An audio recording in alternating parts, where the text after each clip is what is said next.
Right. Hey, folks, it's Faz here from Fazlifts. Today, I'm going to tell you about my 4 best back builders.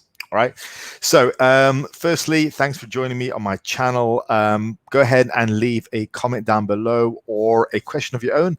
And the best ones, I'll turn into videos like this. All right. So let's crack on. So I'm going to share with you today my 4 best back builders, the things that I did almost exclusively over the time that I was competing in powerlifting and bodybuilding and all that kind of stuff, which got me my biggest. So firstly, just to sort of emphasize the point a little bit, here is my back at or close to its prime.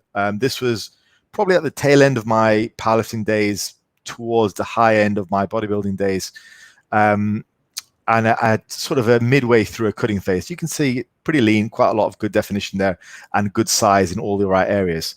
All right, so in terms of the primary back builder, I'm going to tackle this one first because this is a relatively controversial one, but the deadlift. The deadlift has really been shunned in recent years in some circles, some evidence-based circles in particular, for being not a very good choice for building your back.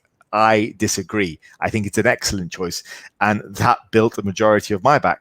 So in terms of the variations I particularly like to use, firstly, primarily the touch and go style stiff leg deadlift. I actually just did a video on that, which I will link above. The touch and go style stiff leg deadlift without a belt was my primary back builder the majority of the time that I was powerlifting, and that's what caused such a large back for me in all areas. Done right, it's an amazing movement. It trains everything, yes, including the lats, everything.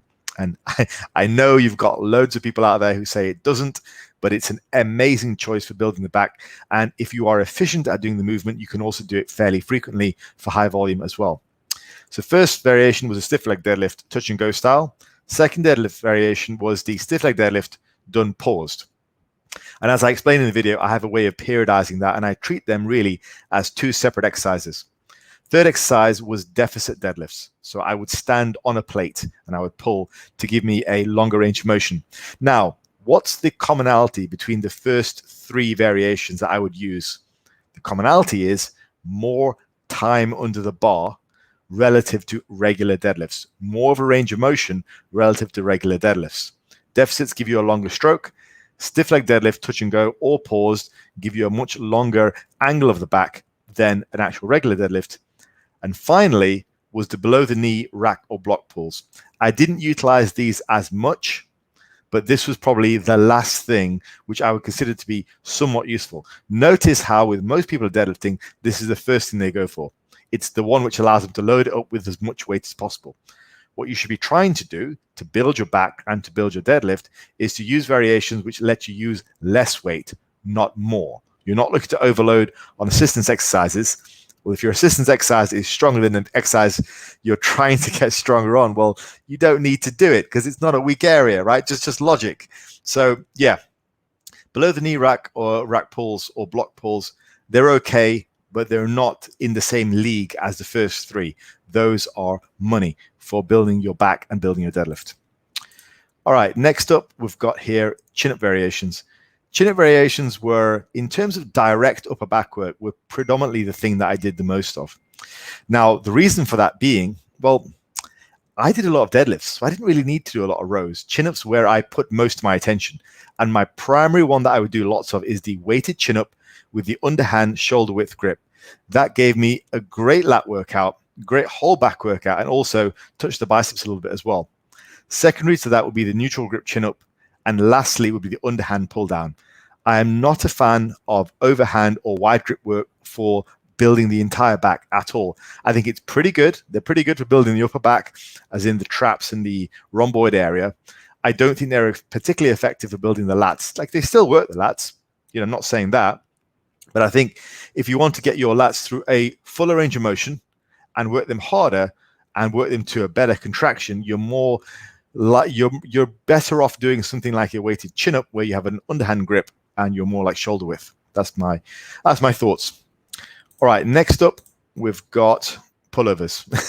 Not much to say on this really, but your basic machine pullover, the kind that your Dorian Yates is synonymous with, you know, the old Nautilus pullover, those are absolutely godlike for building lats. They're amazing. If you have a machine pullover at your gym, use it. Okay, either kickstart your back workout with that, or add it in later after you've done the chin-ups and whatever. Okay, but they're great. They're fantastic. They're a direct lat builder. If you do your weighted chin-ups right, they should feel a little bit like a pullover. And finally, for me, was row variations. I didn't do a great deal of these, mainly because I did a lot of heavy pulling. So I was building that thickness in my back from deadlifts, which I was doing anyway because I was a powerlifter. So when I did do the rows, it was mostly braced and or machine work. I very rarely did bent over rows, and I still rarely don't, because I find that they're a very peculiar exercise. They require a lot of bracing, and I would rather just be locked in. And if I do want to load the spinal erectors up heavily, well, that's what the deadlift's for. So you'll notice with a lot of people who don't tend to favor the deadlift, they tend to do a lot of bent over rowing. So there's always a trade-off. Me personally, I would rather do a lot more deadlifts and a lot less rows. It all works out in the grand scheme of things. You see how all these camps have their own little ways of doing things, but there's a reason why they sit in these camps. Me personally, I'm not in any camp. I'm providing you an overview. Mostly you'll find the people who don't like to do a lot of deadlifts tend to quite like to do a lot of bent over rows and really talk about the benefits of bent over rows. And conversely, people who, like myself, who mostly didn't do a lot of rows, tended to do a lot of deadlifts. So there's a bit of a balance. Either way, you've got to load your spinal erectors up heavy to get them to be built, to really build that thickness. How you do that could be from rows or it could be from deadlifts. Either way, strike a balance. So finally for me, it was rows. Now, if I was to put all this together in a routine, I would personally kick off with chin-ups. That's what I would do. I would kick off with chin-ups. After that, I would go into something like pullovers to really isolate the lats, just fatigue them. And then I would go to a deadlift variation. And finally, I would end with a braced row. That's kind of how I would do things, placing the emphasis on the important movements, the chin-up for the lats, pullover to finish them off, then a deadlift to tie everything together, and finally the rows braced just to isolate. All right, folks, so that is my 4 big movements for building an upper back and a sample routine there at the end as well. If you like this, if you found it useful, if it gave you something to think about, then go ahead and comment down below. Let me know what you thought. Like, subscribe, and I will speak to you all next time.